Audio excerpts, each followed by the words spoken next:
Իսկ դու արդեն որոշել ես, թե որ երկրներ պիտի այցելես 2025 թվականին։ Եթե դու էլ ես հոգնել օրեր շարունակ հարցումների անպատասխան մնալուց, դիմիր Travel with N տուրիստական գործակալություն, սպասեցնել չեն տա, անմիջապես կստանաս լավագույն առաջարկները, տուրփաթեթներ, ավիատոմսեր, հյուրանոցների լայն ընտրանի, էքսկուրսիաներ, սոցփաթեթի սպասարկում եւ ամենակարևորը 24/7 ձևաչափով բարեհամբույր սպասարկում։ Travel with N 095 89 20 48 Բարև ձեզ հարգելի հեռուստատողներ, մենք շարունակում ենք Politics.am YouTube-յան ալիքի եթերում քննարկել օրվա մամուլի կարևորագույն իրադարձությունները։ Մենք այս ֆորմատով վերջին մեկ շաբաթվա ընթացքում հանդիպում ենք եւ հանդիպելու ենք այսուհետ տպագիր մամուլի, միջազգային մամուլից, ինչպես նաեւ մեր կայքի հրապարակումներից կառանձնացնեն որոշ հոդվածներ եւ միասին կընթերցենք ու կքննարկենք։ Հիշում եք, որ նախորդ անգամ քննարկում ենք, որ Արցախի նախագահի շուրջ տեղ ունեցող այս գործընթացները կապ ունեն ադրբեջանական կողմի պահանջների հետ, որ պիտի այդ ինստիտուտը գոյություն չունենա, եւ այսօր հրապարակ օրաթերթը դրա մասին գրել է։ Անցած շաբաթ Հայաստանում Արցախի ներկայացությունում ամեն օր բուրըն քննարկումներ են ընթացել Արցախի նախագահի ինստիտուտը պահելու հարցի շուրջ։ Հայտնի է, որ մայիսի 21-ին լրացել է նախագահի լիազորությունների ժամկետը, բայց որպես Արցախի էջը վերջնականապես չփակվեր եւ Ադրբեջանի նախագահի ու մեր թշնամիների ծրագիրը տապալվեր, Արցախի ԱԺ պատգամավորներին ամիսներ առաջ խորհրդարանում փոխեցին սահմանադրական որոշ դրույթներ, նախագահի ընտրությունը վերապահելով ազգային ժողովին։ Ըստ այդմ խորհրդարանը նախագահի լիազորությունները լրանալուց հետո 7-օրյա ժամկետում պետք է թեկնածուների առաջադրումներ կատարեր, որից հետո 3-օրյա ժամկետում ընտրության օր նշանակեր, ինչը նշանակում է, որ մայիսի 30-ին պետք է նոր նախագահ ընտրեին։ Սակայն Հայաստանի իշխանությունների գործուն ջանքերի, ավելի ճիշտ շանտաժի ու սպառնալիքների պատճառով ընտրության գործընթացը տապալվել է եւ Արցախի նախագահի պաշտոնը թափուր է մնացել։ Սամվել Շահրամանյանը, որը Արցախի վերջին նախագահն էր, մտադրություն է ունեցել առաջադրվել, պահպանել թեկուզ ֆորմալ կարգավիճակը միայն նրա համար, որ Արցախի էջը չփակվի, սակայն վերջին շաբաթներին տոտալ ճնշումների է ենթարկվել Հայաստանի իշխանությունների, մասնավորապես ԱԱԾ տնօրեն Արմեն Աբազյանի կողմից, որը տևական ժամանակ Շահրամանյանին համոզելու գործին է լծվել, զուգահեռ իրավական գործընթաց է նախաձեռնվել Շահրամանյանի դեմ, որպեսզի եթե չհասկանա, գործի դնեն իրավական ճանապարհը։ Սրանով էր պայմանավորված, որ նախորդ շաբաթ հայտնի դարձավ, որ Շահրամանյանը վերջին շրջանում 5-6 անգամ կանչվել է հարցաքննության։ Անգամ տեղեկություններ տարածվեցին նրա կալանավորվելու մասին։ Հայաստանի իշխանությունների փաստարկը եղել է այն, որ եթե կատարեն նախագահի ընտրություն, ապա իրենց ուսերին կմնա Ալիևի Հայաստանի նկատմամբ հնարավոր ռազմական գործողությունների իրականացման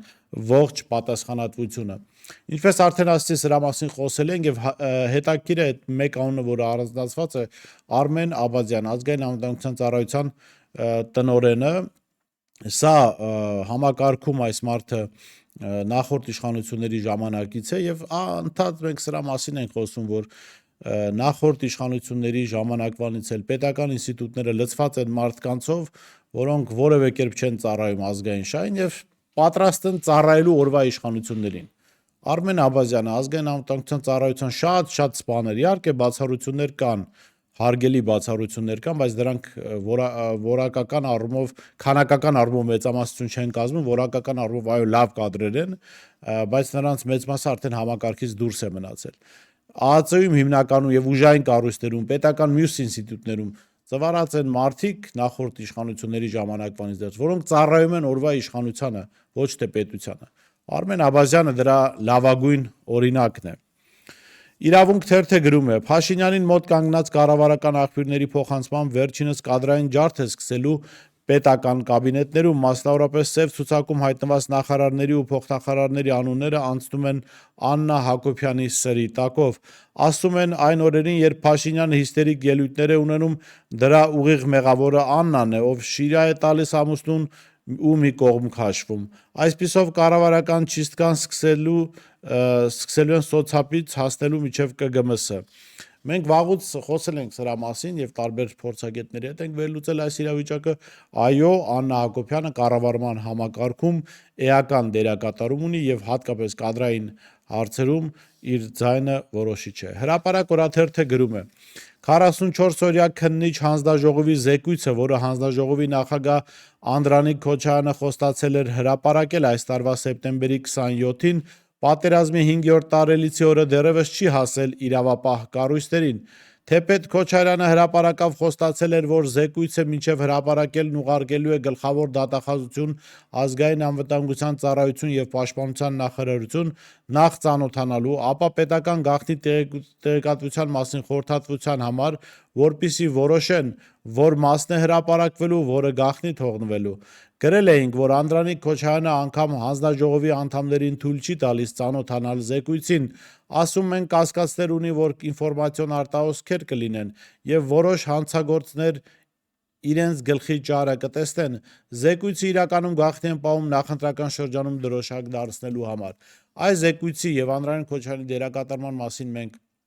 անդրադարձել ենք մեր հաղորդումներում եւ հստակ ընդգծել ենք եւ նաեւ Անդրանիկ Քոչարյանն էր ակնարկել իր հարցազրույցներից մեկում, որ այդ զեկույցում կան դրվագներ, որով կարող է մեղադրվել Նիկոլ Փաշինյանը, անգամ Նիկոլ Փաշինյանի իշխանության օրոք գրված զեկույցում եւ Անդրանիկ Քոչարյանի ձեռքին այդ զեկույցը մահակ է Նիկոլ Փաշինյանի գլխին, որով ինքը պահում է ազգային ժողովում իր մանդատը եւ իր պաշտոնը, պաշտպանության եւ անվտանգության հանձնաժողովի նախագահի պաշտոնը, հիշեցնեմ, որ մի պահ ԿՊԱ-ականները պահանջում էին Անդրանիկ Քոչարյանին հեռացնել այդ պաշտոնից, զրկել նրան մանդատից, ԿՊ խորհրդում դա քննարկվեց, մեծամասնությունը քվեարկել էր Անդրանիկ Քոչարյանի դեմ, բայց Նիկոլ Փաշինյանը չհամարձակվեց Անդրանիկ Քոչարյանին հեռացնել։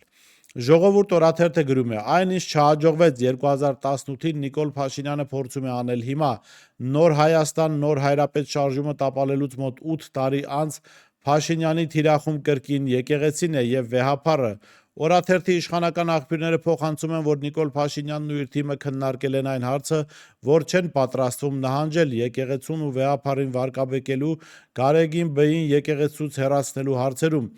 Իշխանամերձ մեր աղբյուրները նշում են, որ այս պահին քայլեր են իրականացվում կոնկրետ միջոցներ նախաձեռնելու ուղղությամբ։ Գործի կդրվի կոմպրոմատների զինանոցը եւ օրենսդրական նախաձեռնություններ կարվեն ըմբոստացող եկեղեցուց ազատվելու համար։ Մեզ փոխանցում են նաեւ, որ իշխանությունները կոմպրոմատներ են հավաքել վեհափառի եւ նրա շրջապատի մասին, որոնք պետք է օգտագործվեն նրանց դեմ։ Դրանք անձնական բնույթի տվյալներ են, որոնք իշխանությունը վաղուց ունի իր ձեռքի տակ, բայց պատրաստվում է հիմա օգտագործել։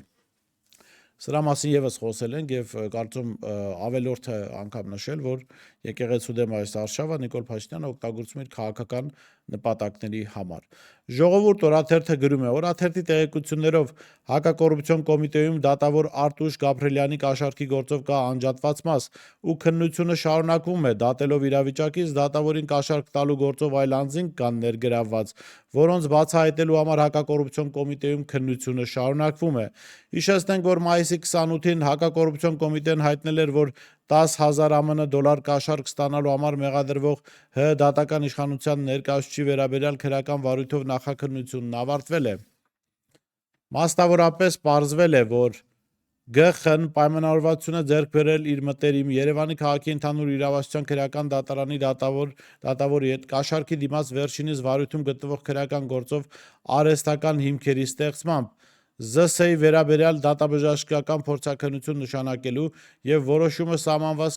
կարգով փորձագիտական հիմնարկ չուղարկելու եղանակով դատաքննությունն անհարկի ձգձգելու եւ արդյունքում հանցանքի կատարման վաղեմության ժամկետները լրանալու հիմքով մեղադրյալին քրեական պատասխանատվությունից ազատելու վերաբերյալ։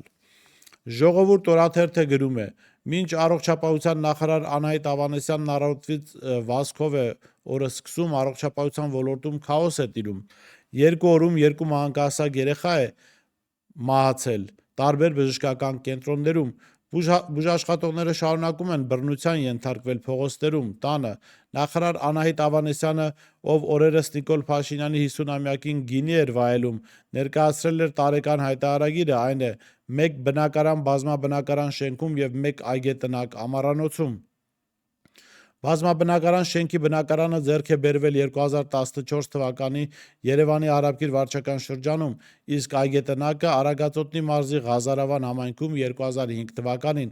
Առողջ ապրելակերպ թելադրող Անահիտ Ավանեսյանը հայտարարել է Ford Mach-Diesel ավտոմեքենա 2012 թվականի թողարկման, որը գնվել է 2015 թվականին։ Նրա բանկային հաշիվների մնացորդը կազմել է 67,000 դրամ, 2576 ԱՄՆ դոլար և 14 եվրո։ Բանկային ավանդները կազմել է 40,035 դոլար։ Հաշվետու տարվա եկամուտները կազմել են 32 միլիոն 227 հազար դրամ, որից 20 միլիոն 344 հազար դրամն աշխատանքի վարձատրություն է, իսկ 11 միլիոն 883 հազարը շահաբաժին է Աբովյան 39-ից։ Մամուլը երկար տարիներ է, ինչ գրում է, որ 2017-ից 18 թվականներին մինչև փոխնախարարի պաշտոնը զբաղեցնելը Անահիտ Ավանեսյանը եղել է նաև Աբովյան 39 ՍՊ-ի տնօրենը։ Հետագայում Անահիտ Ավանեսյանը վաճառել է այդ ՍՊ-ն։ Ժողովուրդ օրաթերթը գրում է. իշխանությունը դեռ չմարսած անիվում մսխված 25 միլիարդ դրամ գումարը ստեղծել է գումարների ենթադրյալ վատնման նոր մեխանիզմ։ Բանն այն է, որ իշխանության վերնախավը հիմնադրել է Enterprise Armenia Business կենտրոնը, համաձայն այս կենտրոնի կայքի կենտրոնի առաքելությունն է օտարերկրյա և տեղացի ներդրողների համար ապահովել գործարարությամբ զբաղվելու բարենպաստ միջավայր, դիրքավորվելով Հայաստանը որպես ցանկալի ներդրումային ուղղություն համաշխարհային հարթակում։ Կազմակերպության նպատակն է ներգրավել օտարերկրյա նոր ուղիղ ներդրումներ և խթանել վերաներդրումները, ապահովելու Հայաստանի կայուն տնտեսական աճն ու բարգավաճումը։ Սա գրեթե նույն բանն է, ինչ որ խոստացել էին կատարել Անիվի դեպքում։ Ես հիշեցնեմ, որ Անիվ հիմնադրամի պարագայում ավելի քան 65 միլիոն դոլար ուղղակի փոշիացվեց, եղել են նաև հրապարակումներ, մամուլի հետաքննական հրապարակումներ, որոնք պարզել են, որ այդ միլիոնավոր դոլարները, տասնյակ միլիոնավոր դոլարները հիմնականում փոշիացվել են ՔՊԱ-կանների հետ փոխկապակցված անձանց պատկանող ընկերությունների միջոցով։ Հրապարակ օրաթերթը գրում է. թվում է Նիկոլ Փաշինյանի հակաեկեղեցական արշավի շրջանակներում ԱԺՔՊ ֆրակցիան պետք է քննարկեր Հայաստանի Հանրապետության և հայաստանյաց առաքելական Սուրբ Եկեղեցու հարաբերությունների մասին օրենքի փոփոխության հարցը, համաձայն որի Հայաստանը ճանաչում է հայաստանյաց առաքելական Սուրբ Եկեղեցու ինքնակառավարումն իր նվիրապետության սահմաններում։ Սա նշանակում է, որ պետությունն ընդունում է եկեղեցու ինքնուրույնությունը, ինչը ենթադրում է նաև առաջնորդի ընտրության հարցում ինքնակառավարում։ Հայ առաքելական եկեղեցի բարձրագույն մարմինը ազգային եկեղեցական ժողովն է, որը և ընտրում է կաթողիկոս։ Ընտրությունն անցկացվում է 3 փուլով։ Առաջին փուլից հետո մնում են առավելագույն ձայներ ստացած 3 թեկնածուները, երկրորդ փուլից հետո 3-ից 2-ը, երրորդ քվեարկությամբ որոշում է, թե ով կլինի կաթողիկոսը։ Չնայած ՔՊԱ-կանները վերևից հրահանգ են ստացել կատաղի մարտեր մղել հոգևոր դասի դեմ, մասնավորապես կուսակրոնության թեմայով, սակայն մի ստվար զանգված մտահոգ է, որ Փաշինյանն այս աղմուկի տակ այլ վտանգավոր հարցեր է լուծում։ Հրապարակ օրաթերթը գրում է. 300 դպրոց, 500 մանկապարտեզ ծրագրի շրջանակներում Էջմիածնում նախատեսվում են հիմքից քանդել Էջմիածնի Մեսրոպ Մաշտոցի անվան թիվ 1 դպրոցը և 0-ից նորը կառուցել։ Նախագիծն արդեն հաստատված է, տենդերը կայացել է, պետական գնումներին մասնակցել են 3 շինարարական ընկերություն։ Նախագծի նախնական արժեքը 2 միլիարդ 600 միլիոն դրամ է։ Քանդելը շատ թանկ է, հատկապես եթե հիմքից է արվում։ Եթե շենքը վերանորոգման դրվեր, կարելի էր շատ ավելի էժան գնով վերականգնել, անգամ կողքին նորը կառուցելն ավելի էժան կլիներ։ Մեզ ասաց շինարարական ընկերության ներկայացուցիչը, չթաքցնելով զարմանքը, թե մեր աղքատ պետությունն ինչու է կանգուն շենքը քանդում և դրա փոխարեն նորը կառուցում։ Նրա համոզմամբ նման որոշումը տնտեսապես շահավետ չէ, խելամիտ չէ և անգամ շատ հարուստ պետություններում շենքերը նորոգվում են։ Դուք գիտեք, որ այս կառուցապատման, ասֆալտապատման գործընթացը Նիկոլ Փաշինյանի իշխանության համար դարձել է պետական բյուջեից փող քամելու լավագույն միջոցը, ճանապարհները տարին մի քանի անգամ ասֆալտապատվում են, այսինքն չկա ճանապարհ, որը ասֆալտապատվի և 4, 5, 6 տարի սպասարկի, մեքենաներին և կարիք չլինի վերանորոգման, քանդման, հա, նորի կառուցման, բայց սրանց իշխանության օրոք դա դարձել ուղղակի սովորական պրակտիկա, որ մեկ ճանապարհը տարին անգամ մի քանի անգամ կարող են իբրև թե վերանորոգել։ Հրապարակը գրում է. մենք դեռ 2020-ի ապրիլի 21-ին գրել էինք, որ Estate կայքում հայտնաբերվել է Նիկոլ Փաշինյանի հայրենիք կինոթատրոնի մերձակայքում Գարեգին Նժդե 29 հասցեում գտնվող բնակարանի վաճառքի մասին հայտարարությունը։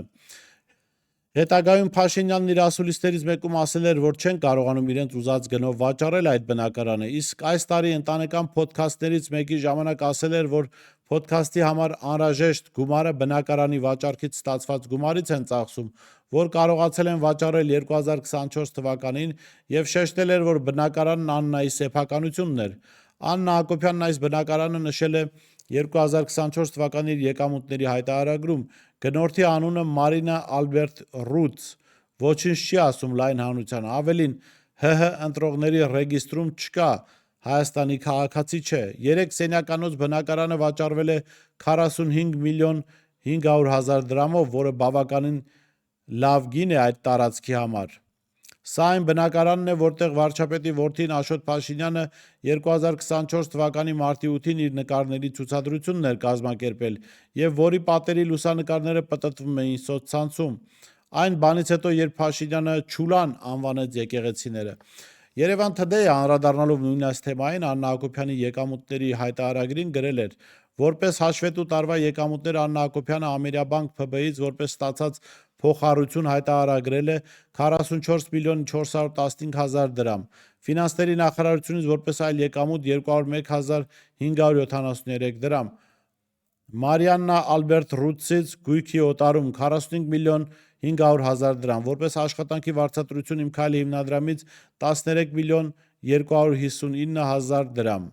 Դարեսկիզբ ընկերությունից որպես աշխատավարձ 2 միլիոն 500 հազար դրամ, ընդհանուր եկամուտը հայտարարատու տարում կազմել է 105 միլիոն 876 հազար 371 դրամ։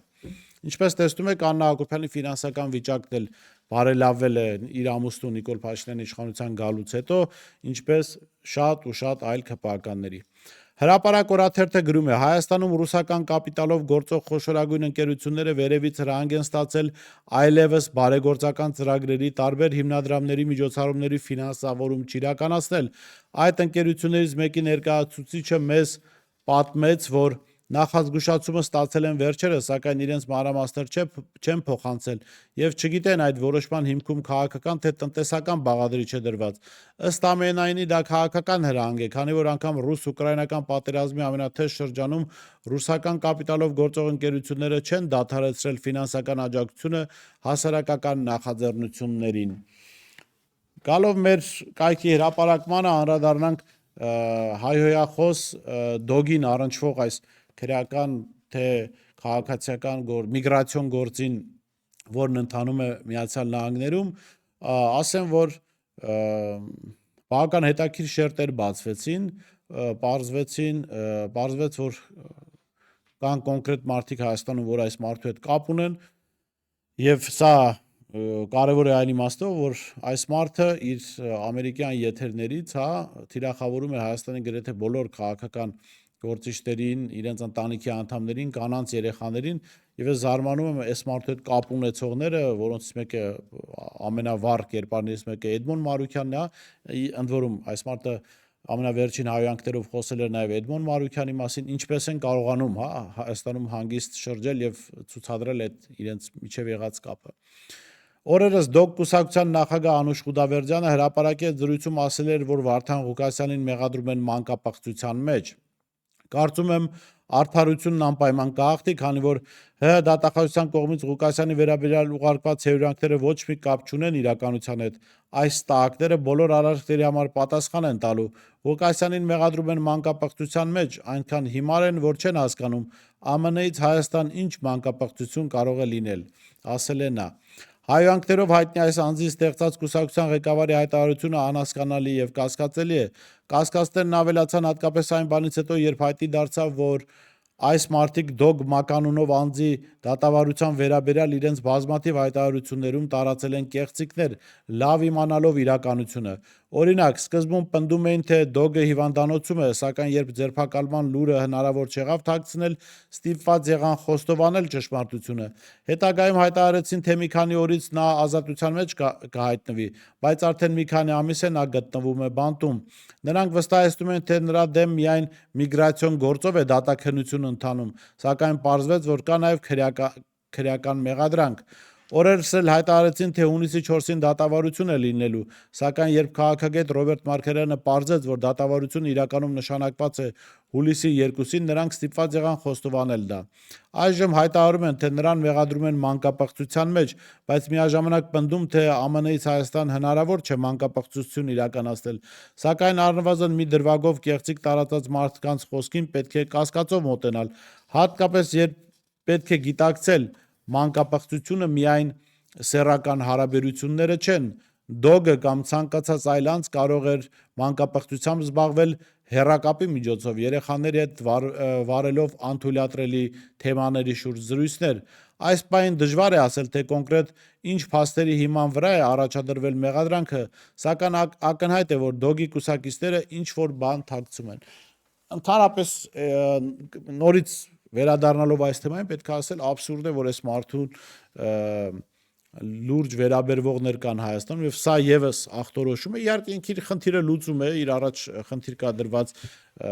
հայտնի դառնալու, դրանով ինչ որ միջոցներ աշխատելու եւ ինքը փայլուն կերպով այդ խնդիրը լուծում է, բայց ես զարմանում եմ մարդկանց վրա, որոնք հետևում են իրեն, պատրաստվում են ընտրել իրեն, իր կուսակիցներն են իրեն համարում եւ մենք անպայման հետևելու ենք, բարձրելու համար սա ինչ մանկապղծության մեղադրանքի մասին է խոսք գնում, որովհետեւ միայն միգրացիոն գործով դժվար է պատկերացնել, որ Միացյալ Նահանգները այսպես ամիսներ շարունակ բանտարկված կպահեին մարդուն, կդժվարանային որոշում կայացնել, ինչպես նաեւ այդ փակ ռեժիմ կպահեին դատավարական process-ի համար։ Սովորաբար Հայաստանում էլ կա այդ պրակտիկան, մանկապղծություններին, անչափահասների հետ նկատմամբ իրականացված սեռական բնույթի հանցագործությունների վերաբերյալ դատավարությունները փակ են ընթանում, օրերս մենք խոսում ենք մեկ այլ մանկապղծության դեպքի մասին, որը հարում էր ԿՊԱ-ական իշխանությանը եւ էլի, եթե հիշում եք, արձանագրեցինք, որ Հայաստանում էլ այդ դատավարությունը փակ ռեժիմով է ընթանում, այսինքն տվյալներ չեն հրապարակվում, ոչ դատալեքսում, ոչ լրագրողները կարող են լուսաբանել։ Գալով վերջին անդրադառնանք միջազգային կարևոր լուրերին եւ ամփոփենք մեր թողարկումը։ Թուրքիայի արտգործնախարար Հական Ֆիդանը հեռախոսազրույց է ունեցել ԱՄՆ պետքարտուղար Մարկո Ռուբիոյի հետ, որի ընթացքում կողմերը քննարկել են Ռուսաստանի եւ Ուկրաինայի միջև հունիսի 2-ին Ստամբուլում անցկացված ուղիղ բանակցությունների երկրորդ փուլի արդյունքները, հաղորդում է ՏԱՍՍ-ը, վկայակոչելով Թուրքիայի ԱԳՆ-ի աղբյուրներին։ Քննարկվել են Ռուսաստանի եւ Ուկրաինայի միջև պատերազմը դադարեցնելու ուղղությամբ ձեռնարկվող քայլերը, ինչպես նաեւ նախորդին Ստամբուլում տեղի ունեցած բանակցությունների արդյունքները, հայտնել են աղբյուրները։ ԱՄՆ-ն համաձայնություն է տվել նախկին օտարերկրյա ապստամբներին Սիրիայի ազգային բանակի կազմում ընդգրկելուն, այս մասին հայտարարել է Սիրիայի հարցերով ԱՄՆ հատուկ ներկայացուցիչ Թոմաս Բարաքը։ Ըստ պլանի շուրջ 3500 օտարերկրյա մարտիկներ, հիմնականում ուйղուրներ, կմտնեն նորաստեղծ 84-րդ դիվիզիայի կազմ։ Բարաքը նշել է, որ ավելի լավ է այդ մարտիկներին պահել պետական կառույցում, քան թողնել վերահսկողությունից դուրս։ Չնայած ավելի վաղ Վաշինգտոնը պնդում էր, որ այդ մարտիկները հեռացվեն անվտանգության ուժերի կազմից։ ԱՄՆ-ի դիրքորոշումը փոխվել է Սիրիայի նախագահ Ահմեդ Ալ-Շարայի հետ Թրամփի հանդիպումից հետո։ Ես հիշեցնեմ կամ ավելի շուտ ընդգծեմ, որ ուйղուրները ազգային փոքրամասնություն են Չինաստանում, թուրքական էթնիկ ծագում ունեն եւ ուйղուրների բնակության արեալում Չինաստանի պետության կազմում կան խնդիրներ, որոնք առաջացնում են այդ էթնիկ թուրքերը Չինաստանի նկատմամբ եւ ես չեմ բացառում, որ կարող է ԱՄՆ աջակցություն այս ուйղուրներին այս իմաստով նաեւ լինել դրանց հետագայում օգտագործելու Չինաստանի դեմ։ Գազայի հատվածի տարբեր շրջաններում հունիսի 3-ի լուսաբացից ի վեր իսրայելական հարձակումների հետևանքով զոհվել է 58 պաղեստինցի, այս մասին հայտնում է Ալ Ջազիրան։ Գազայի հատվածի